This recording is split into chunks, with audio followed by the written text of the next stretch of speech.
election headquarters, on radio, on TV, online.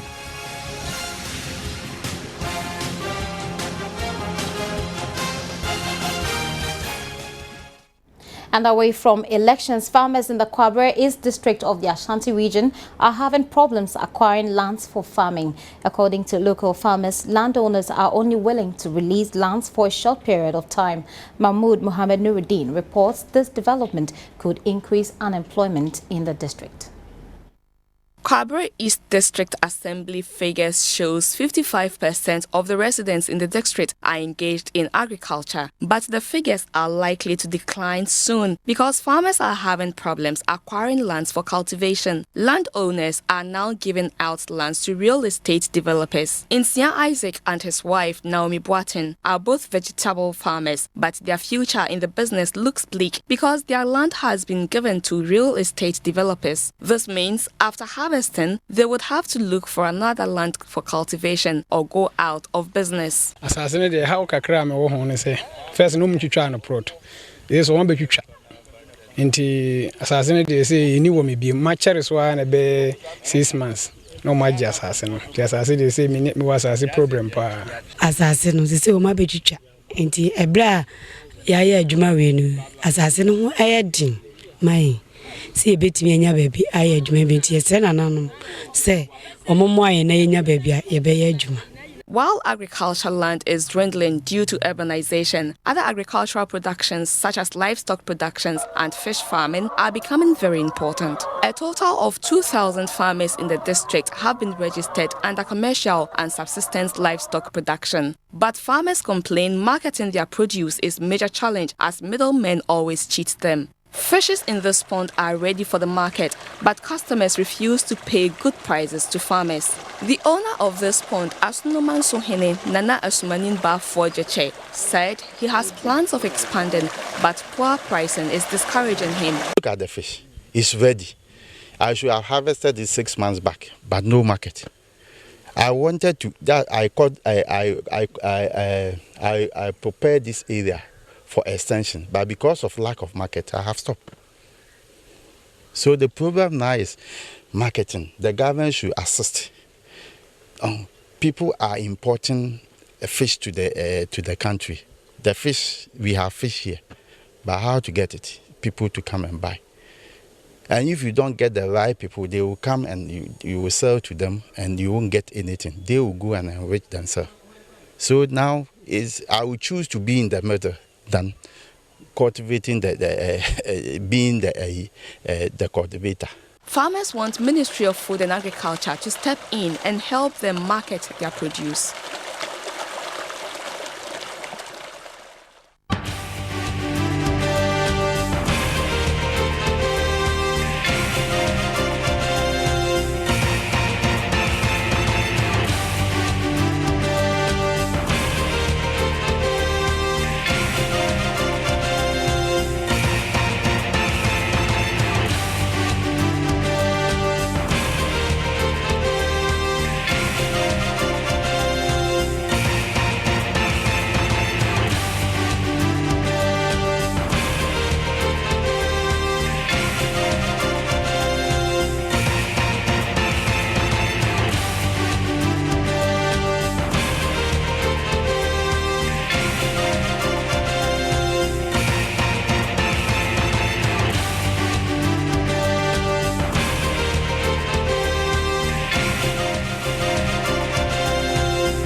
Join news at 8. Many thanks for staying with us. Coming up next is the Business Report.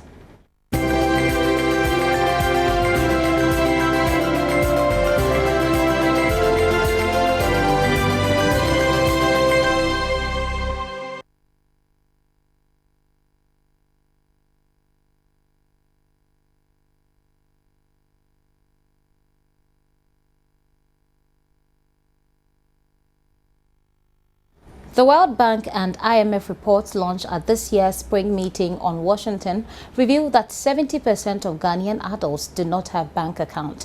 For this percentage not to increase, EDC Investments Limited has introduced Kiddie Fund, a child-friendly investment fund which would inculcate the habit of savings in the Ghanaian child.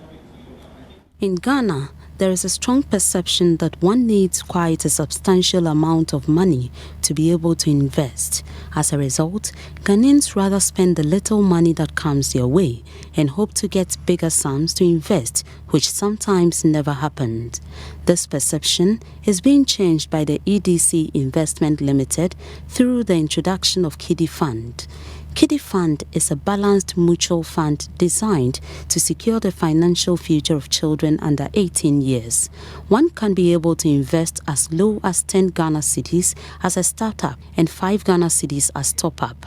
To apply, one completes an application form, attach a passport-sized photograph and a valid ID with a minimum of 10 Ghana cedis to any EcoBank or EDC branch.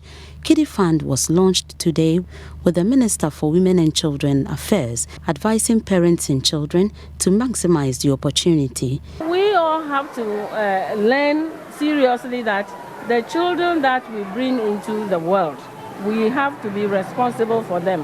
And one of the most responsible ways is that put money aside for your children. Government can help you also, but you should know that you brought the children into the world. Put something away like the Kiddie Fund we are talking about so that the future can be secure for those children. A parent also shared her view on the fund. I think it's a very good product that is being promoted. If all parents are to get on board, security of their children will be guaranteed financially. The Kiddie Fund also has an inbuilt life insurance policy to cushion children in the event of a parent's death or disability. There are partner schools which will have Kiddie Fund agents who will help parents and children to transfer contributions into their accounts electronically via Airtel Money. Income from the investment of Kiddie Fund is tax-free. The minority in Parliament has sharply criticized government for sidestepping Parliament in the award of the contract for the construction of infrastructure that will process natural gas from the Jubilee field. Construction work is already underway for the project, which the Ghana Gas Company says should start producing gas early next year. Minority Leader Oseiche Mensah Bonsu, however, says the contract won't necessarily have to go through Parliament.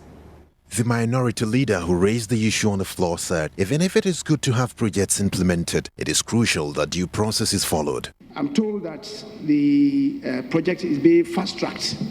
Unfortunately, the contract has not come to Parliament. And it's important that we deal with it. It's necessary, absolutely necessary, that the project is facilitated. But what is right ought to be done. And I'm thinking that the contract necessarily, in view of the fact that it was initialed long ago, early part this year, it must come to Parliament so that we look at it. Deputy Majority Leader Rashid Pelpo conceded and assured the House the contract will be made available. Madam Speaker, we will try to find out where it has gotten up to, where contracts must be brought to Parliament for an approval. I'm not very versed in it, and we'll try to find out what it is that the indication is given by the Finance Committee for them to bring it, and it's not coming. If there's anything wrong with it, come back to report. That's the moment I do promise that we'll check it out. Before Campbell South Communications Minister Harry Naidoo, however, played suggestions that government had sidestepped Parliament.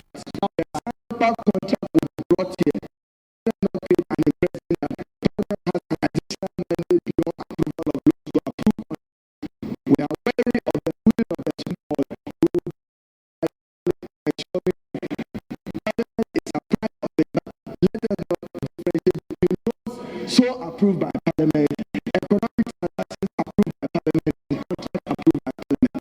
Agreement was brought here, and there will be notified by the Minister of Finance and Energy accordingly as to steps that government is taking to get the gas infrastructure built. Upon campaign, the gas processing plant at will cut gas coming from the Jubilee field for a number of uses, including electricity generation. this report, SNIT government the first option for the sale of its majority stake in Intercity STC Coaches Limited. Joy Business has learned SNIT has made a request to government who wants to sell its 80% holdings in the company to a strategic investor. Joy Business has also gathered that about 16 firms, including both foreign and local entities, have applied to take over STC. Sources say the company is now worth about 51 million Ghana cedis. Currently has about 20% in STC. Smith sold interest in STC in 2002 after a 2-year management contract by Vanef was terminated. Meanwhile, Smith says it has reached a firm agreement with Prudential Bank to ensure that STC properties at its head office are not auctioned to the company's 7 million Ghana cedi debt. Apple has announced it has received more than 2 million orders from its iPhone 5 within the first 24 hours of its resale. The device, a lighter, thinner, and more powerful version of the iPhone mobile unit, unveiled Wednesday and open to be ordered Friday.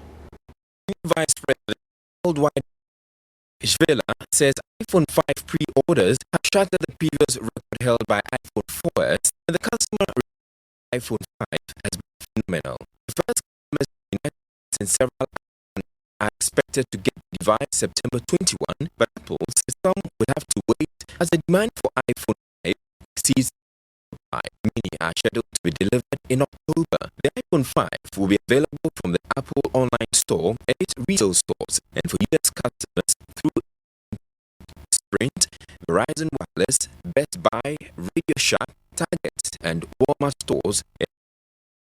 Some analysts say Apple could sell 10 million in the opening days, 50 million before the end of 2012. Apple shares rose 1.2% to a new all-time closing high Friday of $691.28, giving the tech firm a market value of $658 billion. The new features Apple's own new A6 processor, which according to Apple doubles the speed of loading web graphics.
Local currency, the Ghana cedi, has most of the year seen a sharp decline against the US dollar until its stabilization somewhat in recent weeks, especially after a bond issue by the Bank of Ghana. Acting Governor Dr. Kofi Wampa last week at the MPC News Conference also assured the central bank will continue to ensure the cedi's stability. The Ghana cedi this morning is going for between 1 cedi 89 pesos and 1 cedi 92 pesos as indicated by the average interbank currency rate. You'd however need more than 2 cedis to get $1 as per the Forex Bureau rates quoted on the Bank of Ghana website. So is the cedi really stable? Joining us for some analysis is the head of research at Gold Coast Securities, Kofi Wampa, via Skype. Good evening to you, Mr. Wampa.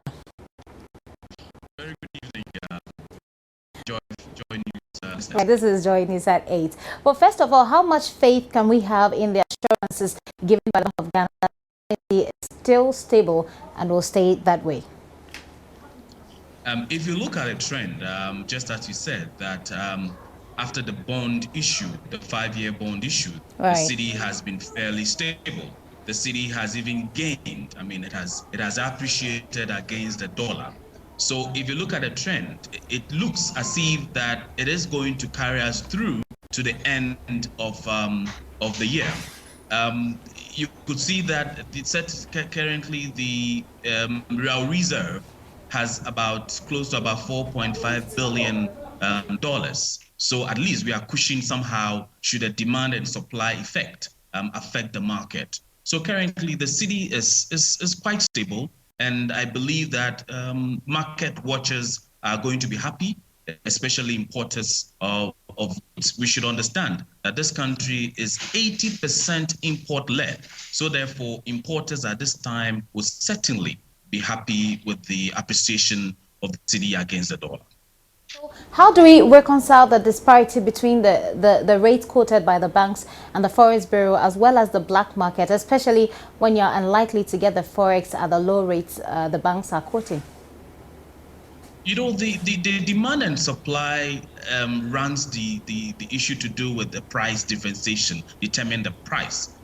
Currently, the regulators, the Bank of Ghana, are regulating that of the interbank prices. They are also regulating that of the Forex market. Our fear is the black market, because over there, because regulators cannot actually regulate that market, their price determination is something that we can't really get hold of. So therefore, we will have to find how best we can regulate that side of the market. However, do you have any suggestions for regulating that sector? We have advocated a complete policy that will ban the activities of the black market, because elsewhere in other countries where the black market has had very bad effect on the currencies of those economies, they had found policies or have had some way of banning the activities of black marketeers. I mean, currency black market.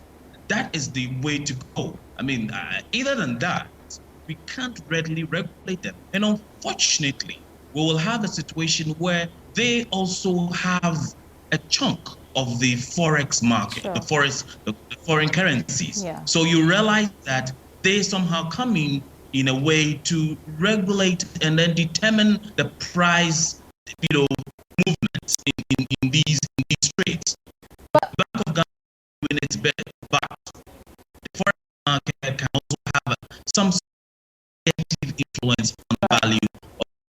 Right, but black market has been around for such a long time. Do you think a total ban is possible? I am not sure about that. Looking at the point where countries have been able to do that, the effect on the currency is somehow, speculators. You might have these people playing a role in there, speculating the market, because of course the price differentiation is what they also get in terms of their profit. And how do these people pay taxes if they are also being regulated in such that they also can contribute to the development in terms of then we can say that that's the good, we can monitor them. But here there are no monitoring mechanisms to know how their businesses is affecting the price determination of our currencies. Right. So finally, before we let you go, and not to cut you, I'm sorry about that, but before we let you go, is the situation as pertains with the currency on the real market going to get any better or worse? Well, currently, I believe that it is going to get better because the government has some plans, I'm sure, to release some more bonds, maybe before the end of the year. So definitely, we will have more inflows. The monetary policy regulations that it has introduced is working. I mean, in the short to medium term, it is working. So therefore, we expect that the city will be fairly stable before the end of the year. Okay, we hope so. Thank you very much, Mr. Ampah, for your time with us. So that was the head of research at Gold Coast Security, Mr. Kofi Ampah, talking to us via Skype. You're still watching Joy News at 8. This is the Business Report. Coming up next is your smart investment tips.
So away from all business, we're going into the world of showbiz.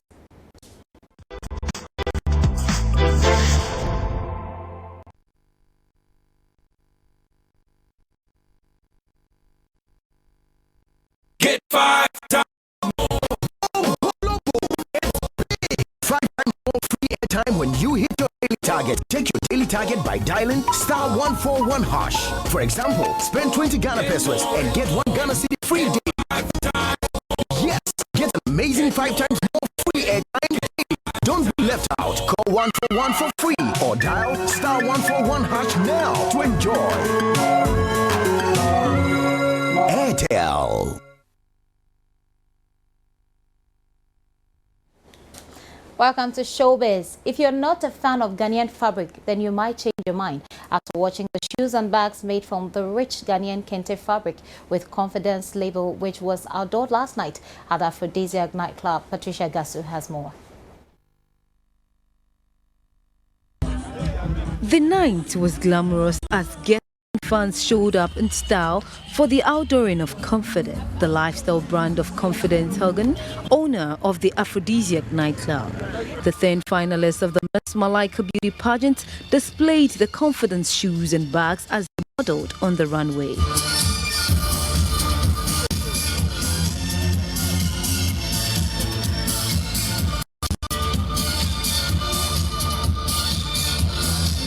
According to the brand manager, she drew inspiration from the vibrant Ghanaian culture and science environment with the traditional fabrics infused with contemporary designs to come up with the labels on the shoes and bags.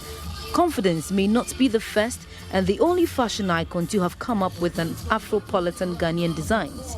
Ghanaian designer Safo and some others have also designed shoes and bags with the African print, but Confidence says her designs are unique.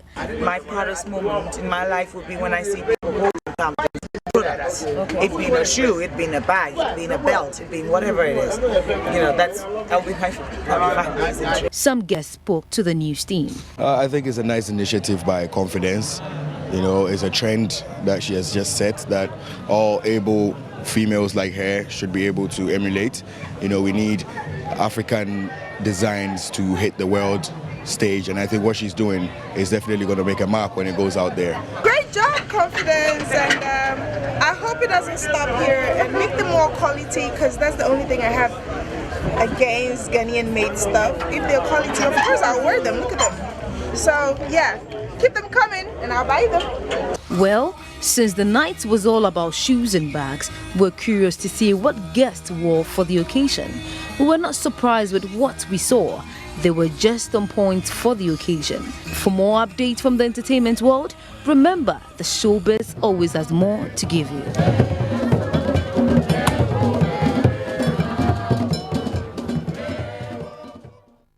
We wish Confidence well on that one.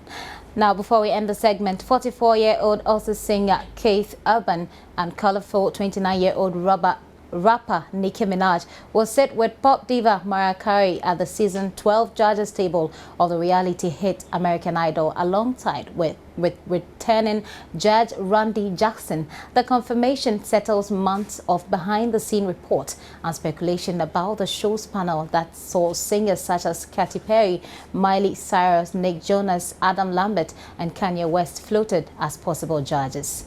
That's it. Brought to you by Airtel.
We have international news coming up next.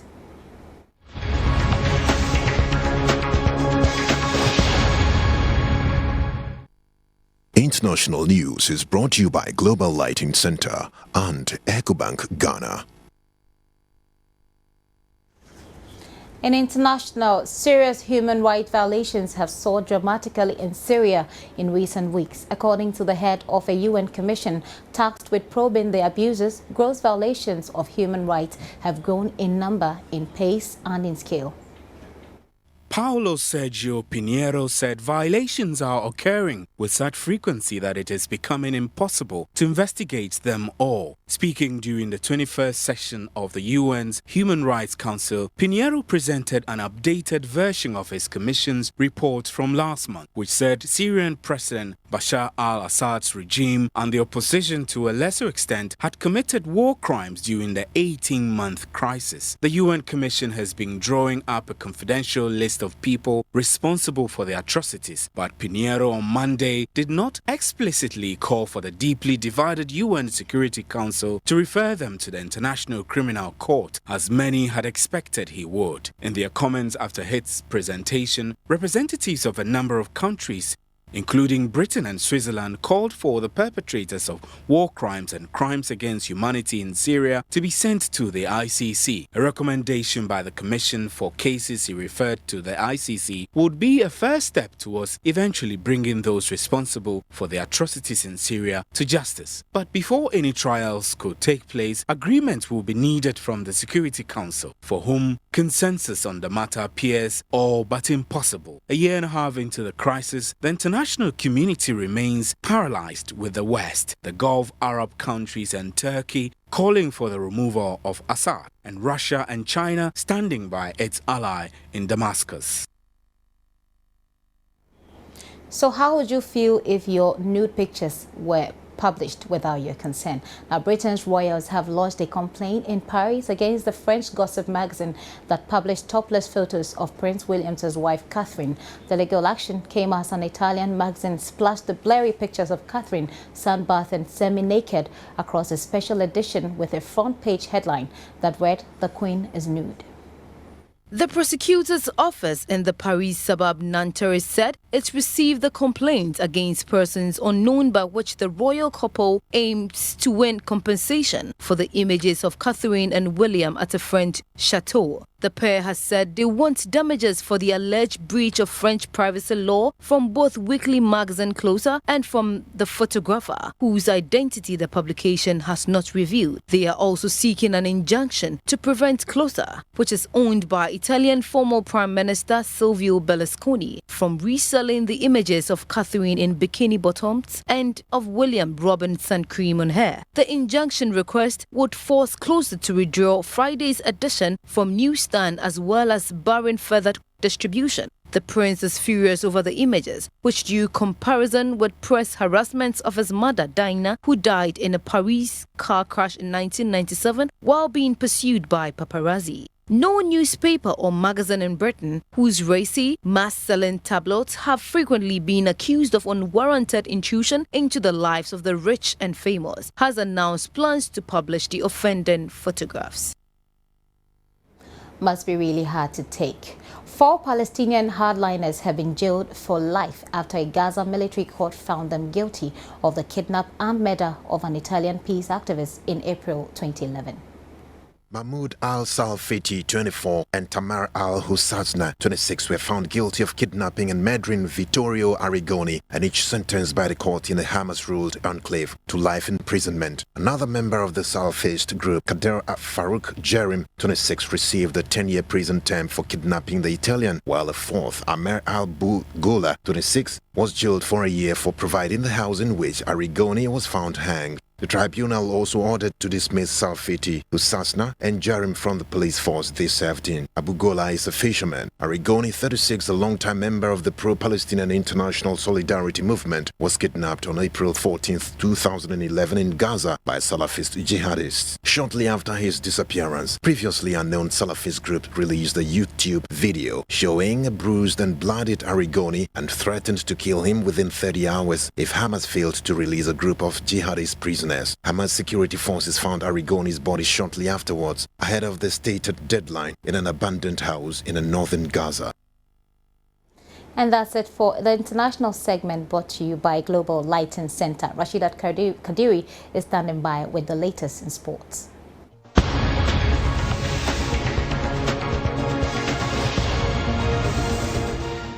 International news. I am Rashida Kadiri. Good evening with the latest in the world of sports. Brecum Chelsea brought their campaign in their ongoing CAF Champions League to an end yesterday after beating four-time champions TP Mazembe by a goal to nil. The former Ghana Premier League champions finished third in Group B with 9 points after winning 2, drawing 3 and losing 1 of their 6 games. Second half goal by midfielder Jordan Opoku in the 79th minute gave Chelsea the win in their last Group B fixture. The former Ghanaian champions were out of the running for a semi-final slot in their debut continental attempt before kick-off in their last game, concluded the campaign with 9 points, one behind second place TP Mazembe, who finished on 10 points. Mazembe and Egyptian side Al Ahly advanced to the semi-finals from Group B. However, Chelsea, who made a great start in just their debut campaign, will now have to wait for a possible return to continental football in the next 2 seasons. Head coach of the Brecum Blues, Hans van der Ploem, admits experience causes team. The teams where we have played against, they have the players all for 3-4 years together. Very experienced teams. They have a lot of experience also in the Champions League. And beside that, they have coaches there. They are 3-4 years there already too. It is all by all in case of much experienced teams. Play against this type of quality sides, that there needs to be a lot of communication in your team. And sometimes that was lacking, for instance, in our defensive line. And yeah, it has also to do with experience. Midfielder Gladson Awako is happy about the experience his team has garnered in their debut campaign of the continental competition. It has been a very good tournament for me and my colleagues as well. And I think this competition has really improved us as a player, and I think it has really helped us a lot. The Brecum side were dethroned as Ghanaian champions by Kumasi Asante Kotoko last season, and they also failed to lift the FA Cup. New Adibiasi United will be the team to beat and to watch out for in the new Premier League season. The 2012 FA Cup champions swept 6 major awards at the MTN FA Cup Awards ceremony held at the Banquet Hall of the State House last Saturday. The event was held to honor various individuals, players and football administrators for the tireless efforts they put into organizing the competition. The event was also graced by the GFA President Mr. Kwesi Nyantakyi and the President of the National House of Chiefs, now Professor John S. Nabila, who also happened to be the guest of honor. Both gentlemen took the opportunity to encourage the award winners and also urged them to do more to enhance their values. Awards were then handed out to deserving winners who took part in the 2011-2012 MTN FA Cup competition, with newly crowned champions New Adibiasi sweeping the top individual awards. Abeku Enusen was adjudged the best defender, while his clubmate Idrissa Salia came out tops in the goalkeepers category. The head coach of the club, Anthony Komi, beat off competition from Ashko Tio Champong to win the best coach of the tournament. Adibiasi also shared honours with Tama Youth as the top scoring club of the competition with 12 goals apiece. The best goal of the tournament went to Moro Ibrahim for his goal in the game against Danbot, with Jordan Minta of Wasaman United winning the Discovery of the Tournament award. The top scorer went to Daniel Awuni, who scored 6 goals for his club, Danbot FC. The highest honour of the night went to Adibiasi's Moro Ibrahim. He was a hero of the final after scoring the winner against Ashgold in August. And that'll be it for the sports segment on the news. Good evening.